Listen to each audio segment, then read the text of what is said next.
Magandang araw! Tara, gawa naman tayo ng cookie croissant. Let's go!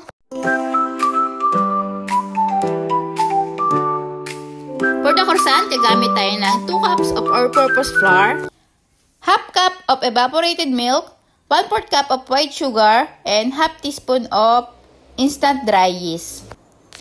And mag-a-add din tayo ng 1 piece of egg. And 2 tablespoons of butter. Then, gamit ang stand mixer, imimix lang natin ito ng mga around 12 minutes. Then, balikan natin siya after 12 minutes. Then, after natin ma-mix yung ating dough, hindi na natin siya i-rest. Ika-cut kasi muna natin yung dough natin ng 8 pieces, tapos saka natin pa-flatten. Then, after natin ma-flatten, saka tayo magre-rest, ilalagay natin sa refrigerator ng mga 1 hour. Then, ayan, nag-dust lang muna ako ng flour sa table para hindi dumikit yung ating dough. Then, form it into a circle. Then, i-cut lang natin siya ng 8 pieces.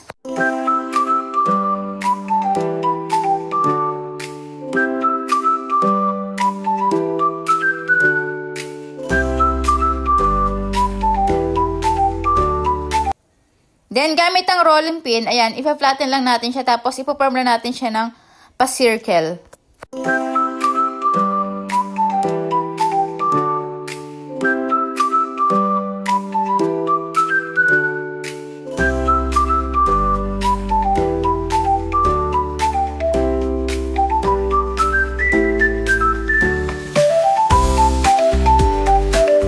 And then, after ko siya ma-flatten, sinransfer ko lang siya sa isang plate, tapos nilagay ko yung ating dough. Then, papahiran natin bawat layer ng melted butter. Ito na pala yung pinakamadaling technique sa paggawa ng croissant.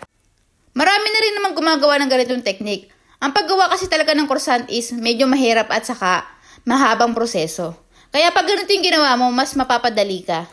Then, continue lang sa pag-flatten ng mga dough, tapos form nyo lang into circle, then pahiran nyo lang bawat layer ng butter.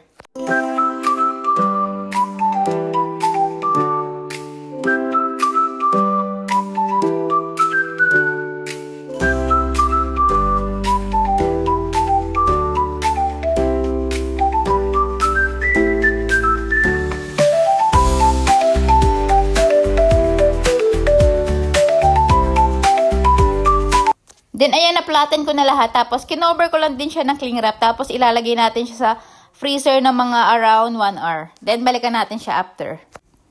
Nilalagay rin pala natin siya sa freezer para tumigas yung dough natin. Mas madali natin siyang ma-flatten. Kapag kasi mas matigas siya, hindi siya basta-basta maghihiwalay yung mga dough natin.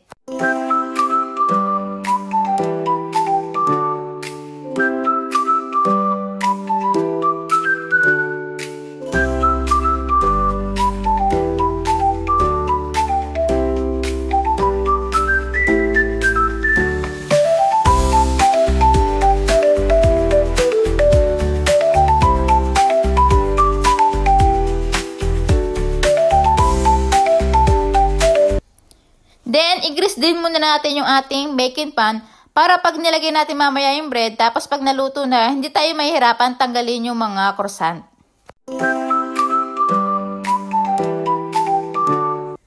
And then, kinat ko lang ng pat-triangle yung ating dough.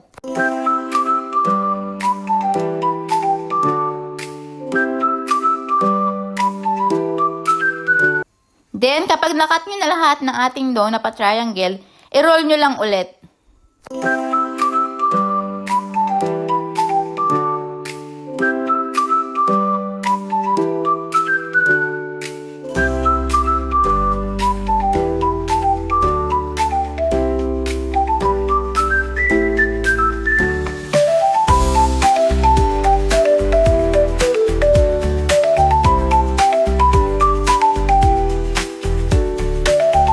Kapag na-roll nyo na lahat ng dough, i-rest lang muna natin ito ng mga 1 hour hanggang sa mag-double na yung size niya. Then, patungan nyo lang din ng cling wrap or ng plastic para lang hindi ma-dry yung dough natin.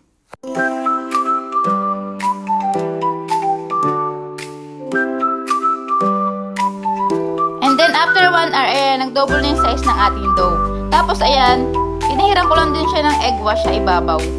Mixture lang yan ng evaporated milk and 1 piece of egg. Then, ayan, i-brush nyo lang siya sa top ng ating dough.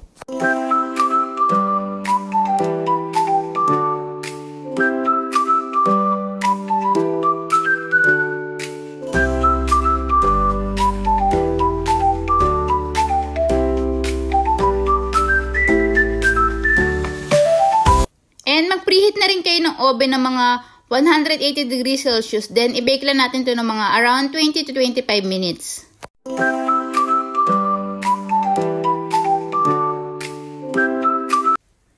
And then, ayan, after 25 minutes, luto na yung ating croissant. Then, palamigin lang muna natin bago natin ilagay yung ating cookie dough. At ready na ang ating croissant. Pero sa totoo lang talaga, kahit yung croissant lang masarap na kahit wala pang cookie dough.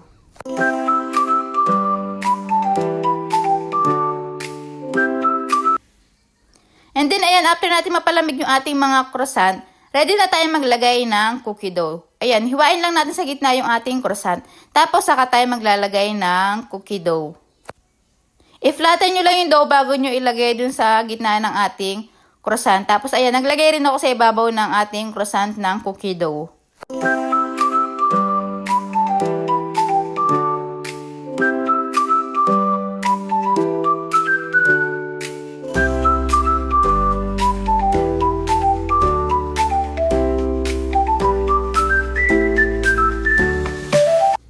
Then, i-bake natin siya sa oven ng 180 degrees Celsius, mga around 12 minutes.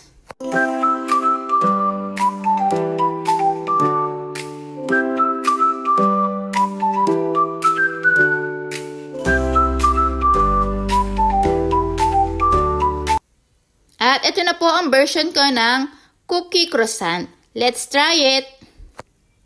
For me, for my honest review, masarap po talaga siya. Bagay yung cookie dun sa pinaka-bread natin. Kaya ano pang iniintay nyo? I-try nyo na to. Sigurado magugustuhan nyo din. Yun lang po for today's video. Maraming salamat po. Bye-bye!